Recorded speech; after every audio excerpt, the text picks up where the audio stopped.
আসসালামু আলাইকুম। আপনারা একটা রক্তক্ষয়ী সংঘর্ষ, একজন রাক্ষসের মুখ থেকে এই দেশটাকে ১৪০০ মানুষ জীবন দিয়ে বাঁচিয়ে দিয়ে গিয়েছে। সেখান থেকে ২ বছর দূরত্বেও নাই, ২ বছরেরও কম সময় হয়েছে।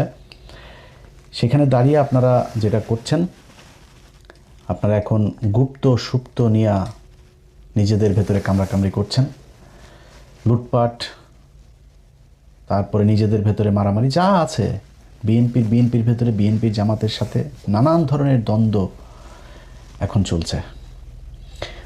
অথচ কয়দিন আগে আপনারা একসাথে মার খেয়েছেন, একসাথে গুম হয়েছেন, একসাথে রিমান্ডে গিয়েছেন, একসাথে জেলখানায় থেকেছেন, একসাথে মশারি নিয়ে ধান খেতে ঘুমিয়েছেন। আপনারা সেটা ভুলে গিয়েছেন। অথচ আমরা যে কত ভয়ঙ্কর একটা পরিস্থিতির ভেতরে, কত বিপজ্জনক জায়গার ভেতরে এই দেশটা দাঁড়িয়ে আছে, এটা আপনাদেরকে অনুমান করার, বিবেক বুদ্ধি দিয়ে চিন্তা করার সেই শক্তি বোধহয় আল্লাহ আপনাদের দেয় নাই। এখনও ঘাড়ের উপরে নিঃশ্বাস ফেলছে সেই রাক্ষস।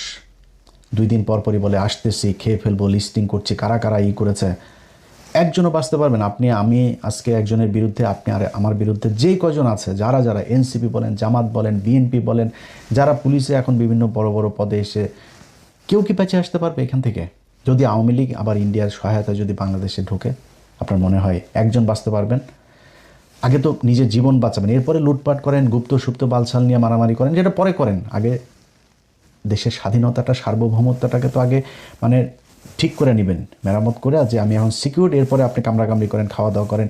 আপনাদের অবস্থা দেখলে মনে হয় অ্যাজ ইফ আপনারা একটা স্বাভাবিক নির্বাচনের মধ্য দিয়ে আসছেন। 5 বছর পরে আরেকটা সরকার আসলে কী হবে? কিছুই হবে না। আপনার মাথায় রাখতে হবে, অন্তত যদি কমও হয়, তাও 20 বছর আপনাকে আওয়ামী লীগকে ক্ষমতার বাইরে রাখতে হবে। তার একটা মহাপরিকল্পনা আপনাদের করা উচিত ছিল, সেটা না করে আপনারা করছেন।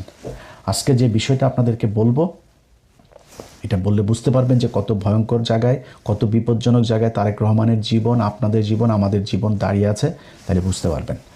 20 তারিখ, এই 20 এপ্রিল আমি ফেসবুকে একটা পোস্ট করেছিলাম, বিমান বাহিনীর ভেতরে কিছু একটা হচ্ছে, তারপরে সর্বোচ্চ সতর্কতা জারি করা হয়েছে। তো আমি যতটুকু জেনেছিলাম, ওই দিন ভেতরে আমার যতটুকু সোর্স আছে তারা বলছে, ভাই খুব টান টান উত্তেজনা মনে হচ্ছে, এটা মানে খুব উপরের লেভেলের, এরকম 2-1 জন ছাড়া বোধহয় আর অন্য তেমন কেউ জানে না। আমি এরপরে জানার চেষ্টা করলাম। এর মাঝখানে 23 তারিখে একটা নিউজ দেখলাম। 23 তারিখে নিউজটা করেছেন ভারতীয় একজন সাংবাদিক, তার নাম হচ্ছে চন্দন নন্দী। চন্দন নন্দী 23 তারিখে নিউজে বলেছেন যে Bangladesh air force on high alert after raids net many airman for links with Tehrik-i Taliban Pakistan, TTP. আচ্ছা, এই নিউজের ভেতরে তিনি বিস্তারিত লিখে দিয়েছেন কি হয়েছে ওই রাতে, তারপরে আগে পরে কি ঘটছে, সেনা বিমান বাহিনীর ভেতরে তেহরিকি তালিবানের কি বিশাল বিস্তৃতি ঘটেছে, কতজন সেখানে ট্রেন আপ হয়েছে, কতজনকে, 2 জনকে ধরা হয়েছে, গ্রেপ্তার করা হয়েছে, 10 জনকে আটক করা হয়েছে জিজ্ঞাসাবাদের জন্য, আরও 10 জন পালিয়েছে, সব বিস্তারিত বলে দিচ্ছে। অথচ সে তার এই খবরের ভেতরেই বলছে যে BF headquarters in Dhaka has shied away from even acknowledging the raids and consequent arrest, detention and escapes. মানে ওর খবর, ওর এটার ভিতরে আপনারা নর্থ ওয়েস্টের ওই পোর্টালে গেলে তারপরে দেখতে পারবেন, ওর খবরের ভেতরেই বলছে যে BF হেডকোয়ার্টার্স, মানে বাংলাদেশ এয়ারফোর্সের হেডকোয়ার্টার্স, এই ঘটনা নিয়ে শেড হয়ে তারা অ্যাকনোলেজিংও করছে না অ্যাবাউট কোনটা, অ্যারেস্ট, ডিটেনশন এবং এসকেপ। এই রেড দেওয়ার পরে যা ঘটেছে সেই কনসিকুয়েন্স তারা প্রকাশ করে নাই, সে নিজে বলছে। অথচ তিনি জেনে গিয়েছেন। তিনি জানলেন কিভাবে? এটা হচ্ছে কোশ্চেন। আচ্ছা, বাংলাদেশের সেনাবাহিনীর কোনো কিছু হওয়ার আগেই এই নর্থ ওয়েস্টের কাছে চলে যায়, এই চন্দন নন্দীর কাছে। চন্দন নন্দী মূলত ভারতীয় গোয়েন্দা সংস্থার একটা মুখপাত্রের মতো আচরণ করে, ওইখান থেকে যেসব সূত্রে খবর টবর পায় এগুলোই সে মূলতই করে। তার খবরের একটা বিরাট অংশ জুড়ে বাংলাদেশ সেনাবাহিনীর ভেতরে ওয়াকার পাত দিলেও ওই গন্ধ পায়, এরকম অবস্থা। তো উনি কিভাবে জানলেন? BF এয়ারফোর্স হেডকোয়ার্টার এটা বলেন, সে নিজে বলছে তারা নিজেরাই মুখ খোলে নাই এই কারা কি হয়েছে, এই রেডের পরে কাদেরকে ধরা হয়েছে, কি করা। অথচ সে সংখ্যা বলে দিচ্ছে যে 10 জনকে, 2 জনকে গ্রেপ্তার করা হয়েছে, 10 জনকে, 9 জন বা 10 জনকে জিজ্ঞাসাবাদের জন্য ধরা হয়েছে, আরও 9-10 জন পালিয়েছে, সেসব বলে দিচ্ছে। কিভাবে জানলো? এবার আসেন, বাংলাদেশের একজন, আমি চন্দন নন্দীর এখানে আরেকবার আসতে হবে, তার আগে বাংলাদেশের একজন সাংবাদিক আছেন জুলকারনাইন সায়ের খান সামি ভাই। সামি ভাই ঠিক ওইটার পরপরই তিনি একটা পোস্ট করেছেন। তিনার পোস্টটা হচ্ছে, বিগত অন্তর্বর্তীকালীন সরকার 1.5 বছরে বাংলাদেশের জাতীয় নিরাপত্তার এমন কিছু ক্ষতি সাধন করেছে যা অবর্ণনীয়। বিভিন্ন উগ্রবাদী গোষ্ঠীকে এক প্রকার ফ্রি রাইড দিয়ে দেশে নিরাপত্তা ব্যবস্থার অভ্যন্তরে এমন এক ঘুণপোকার চাষ তারা করার চেষ্টা করেছে, যখন তার সামনে আসবে তখন তাদের প্রতি ঘৃণায় আপনার মন বিষিয়ে উঠবে। এটা বললে আপনি পুরোপুরি বুঝবেন না কি বুঝাইতে চাচ্ছেন উনি। ওইখানে ওই পোস্টে একটা পিন কমেন্ট পাঠিয়েছেন। তো আমাকে পোস্টটা যিনি পাঠিয়েছেন, পাঠানোর পরে আমার ভাই কী হয়েছে, এটা কী লিখছে, ঠিকই তো আছে। পরে উনি আমার একটা পোস্টে পিন কমেন্ট করেছে, সেই কমেন্টটা আমার পাঠাইলো। সেখানে লিখেছেন, আপাতত এতটুকুই জানতে পারি যে অনতিবিলম্বে পাকিস্তানের সাথে সরাসরি বিমান চলাচল কিছুদিনের জন্য হলেও স্থগিত করা অতীব জরুরি। এইটাই হচ্ছে গিয়ে মূল পয়েন্ট, যে পাকিস্তান এখানে কোত্থেকে আসলো, তেহরিকে তালিবান পাকিস্তান কারা, চন্দন নন্দীর কাছে খবর কেমনে গেল, সেই খবর ওই দিনই আবার নবনীতা চৌধুরীর কাছেও গেল। নবনীতা চৌধুরীও কিন্তু এই চন্দন নন্দীর এইটারই মূলত উনি বাংলায় ট্রান্সলেট করে উনি একটা ভিডিও বানিয়েছেন। এবার আসেন বুঝি আমরা। বুঝতে হলে আমাকে আবারও সেই চন্দন নন্দীর ওই পোস্টে যাইতে হবে।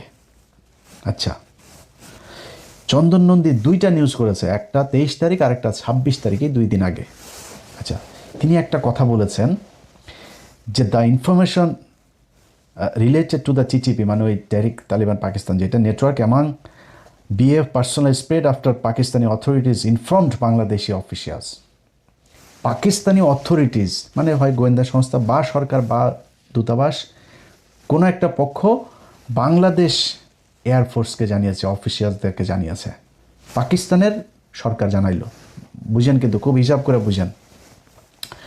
পাকিস্তানের সরকার বাংলাদেশ সরকারকে জানাইলো, তেহরিকি তালিবান পাকিস্তানের লোক তোমার এয়ারফোর্সের ভেতরে আছে, তাদেরকে তাড়াতাড়ি ধরো।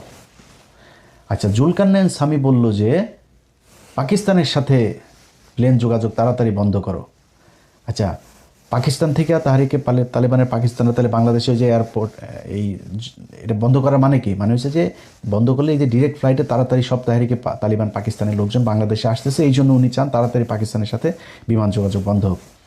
এবার আমরা চলেন বুঝি তেহরিকি তালিবান পাকিস্তান এরা আসলে কারা। এটা বুঝলে আপনি বুঝবেন আসল ঘটনাটা কি। তেহরিকি তালিবান পাকিস্তান কয়েকদিন আগে 2টা ছেলে এদের সাথে গিয়ে যোগ দিয়েছিল, পাকিস্তানের মিলিটারির সাথে যুদ্ধ করেছে। একজনের নাম ফয়সাল, আরেকজনের নাম জুবায়ের। ফয়সাল এবং জুবায়ের দুইজনই বাংলাদেশি নাগরিক, কিন্তু পরে জানা গেল দুইজনই হিন্দু মুসলমান নাম দিয়ে তারপরে তারা সেখানে গিয়ে এদের সাথে যুক্ত হয়েছে। সেটা নিয়ে যদিও এই সরকারের খুব বেশি বিশ্লেষণ এটা নিয়ে আমাদের কোনো কিছু জানানো হয়নি, খুব গোপনীয়ভাবে রাখা হয়েছে। বরং পাকিস্তান যতটুকু সম্ভব তারা সেটাকে প্রচার করেছে, এবং পাকিস্তান মাঝখানে বাংলাদেশের সাথে ভিসা প্রক্রিয়া খুব সহজ করেছিল। এখন কিন্তু ওদের এখানে যাইতে গেলে আবার কয় টাকা ফি দেওয়া, একটা বিরাট তৈরি করেছে তারা। তো আমি কিছু রোগী আপনার থাইল্যান্ড, তারপরে চীন, আমার পরিচিত একজন, তারা এরকম পাঠায়। পাকিস্তানেও কিছু রোগী পাঠানো হয়েছে। পাকিস্তানের ট্রিটমেন্টের ব্যবস্থা কিন্তু খুব ভালো, আপনারা খুবই মানে অল্প খরচে খুব ভালো মানের চিকিৎসা পাইতে পারেন। তো আমি কিছু লোকজনকে পাঠিয়েছিও আমার ওই এজেন্সির মাধ্যমে। তো ওরা আমারে বললো যে ভাই এখন ভিসার একটু কড়াকড়ি করেছে। তো তারা আবার এমবেসির সাথে কথা বলে জানলো যে আমাদের দেশ থেকে জঙ্গি যাচ্ছে পাকিস্তানে, গিয়ে সেখানে পাকিস্তানের ভেতরে অভ্যন্তরীণ এই শৃঙ্খলা নষ্ট করছে। এই তেহরিকি তালিবান পাকিস্তান শ্রীলঙ্কার যে বাসে হামলা হয়েছে সেটার সাথে জড়িত, ক্রিকেট দলের উপরে হামলা হলো না, ওইটার সাথে জড়িত। কয়েকদিন আগে পাকিস্তানের নিরাপত্তা বাহিনীর সাথে যে গ্যাঞ্জাম হলো সেটার সাথে জড়িত। এইটারে বুঝতে হইলে যে তেহরিকি তালিবান পাকিস্তান কেন পাকিস্তানের সাথে লাগে, এটা বুঝতে হইলে, এটা কারা, এটা বুঝতে হইলে আপনাকে কয়েকদিন আগে যে আফগানিস্তানের সাথে পাকিস্তানের যুদ্ধ হইল না, আপনারা অনেকেই অবাক হন না যে পাকিস্তান কেন আফগানিস্তানের সাথে, আফগানিস্তানের লোকজনরা এইভাবে ওই পারে বোমা বর্ষণ করে। কারণ হচ্ছে তেহরিকি তালিবান পাকিস্তান, এই টিটিপি হচ্ছে রয়ের তৈরি করা আফগানিস্তানের একটা বাহিনী। তালেবানদেরই একটা অংশ, তারা রয়ের সাথে মিলে মোটা অঙ্কের টাকা দিয়ে এদেরকে আপনার তৈরি করা হয়েছে পাকিস্তানের বিরুদ্ধে যুদ্ধ করার জন্য। এখন ওরা উর্দুতে কথা বলে, ওরা বেলুচ ভাষায় কথা বলে, ওরা দাড়ি টুপিওয়ালা, ওরা পাকিস্তানের মতো দেখতে, ওরা আমেরিকার সাথে আফগানিস্তানের যুদ্ধ শুরুর পর থেকে 20 বছর ধরে প্রায় 10 লক্ষ আফগানি পাকিস্তানিরা জায়গা দিয়েছে, তাদের এখন ওইখানে দোকানপাট আছে, তারা এখানে থাকে খায়, পাকিস্তান তাদেরকে নাগরিকত্ব দিয়েছে, কিছু বলে না। ওদেরকে দিয়ে পাকিস্তানের বিরুদ্ধে যুদ্ধ করাইতে খুব সুবিধা হয়। এই জন্য এদেরকে ট্রেন আপ করেছে, করে তারপরে তাদের সাথে যুদ্ধ করায়। আপনারা এই পর্যায়ে এইটুকু বুঝেন যে তেহরিকে তালেবান পাকিস্তান টিটিপি হচ্ছে পাকিস্তানের রাষ্ট্রের বিরুদ্ধে একটা জঙ্গি সংগঠন। এই যে মাঝে মধ্যে বোমা টোমা ফুটায়, এরা ওদের বিরুদ্ধে। যেই কারণে পাকিস্তানের সরকার বাংলাদেশ সরকারকে বলেছে যে তোমরা তাড়াতাড়ি তৎপর হও, এই তেহরিকে তালিবান পাকিস্তান এটা রয়ের সংগঠন, এরা তোমাদের ভেতরে ঢুকেছে। এইবার কোশ্চেন হচ্ছে, তেহরিকে তালিবান পাকিস্তান বানাইলো পাকিস্তানের সাথে যুদ্ধ করার জন্য পাকিস্তানের ভেতরে, কিন্তু আমাদের দেশে কেন পাঠিয়েছে? এইটা হচ্ছে গিয়ে মূল বিষয়। এইটা বুঝতে পারবেন যে আপনি কত বিপদে আছেন, আপনার তারেক রহমান কত বিপজ্জনক জায়গায় দাঁড়িয়ে আছে, আমার পুরো দেশের সার্বভৌমত্ব কতটা বিপজ্জনক জায়গায় দাঁড়িয়ে আছে। বাংলাদেশের এই এয়ারফোর্সের ভেতরে তাদের এইটা ঢুকানোর পেছনে গেল 6 মাস ধরে তারা কাজ করছে। আপনারা এই ওর আর্টিকেলটা পড়লেই সব দেখতে পারবেন। সেখানে 6 মাসেরও বেশি সময় ধরে তারা কাজ করছে। আপনার জহুরুল ইসলাম যে এয়ারবেজ আছে চিটাগাংয়ে, সেখানে মসজিদের ইমামকে এই তেহরিকে তালিবান পাকিস্তানের একজন এজেন্টকে ঢোকানো হয়েছে, মসজিদের ইমাম সে।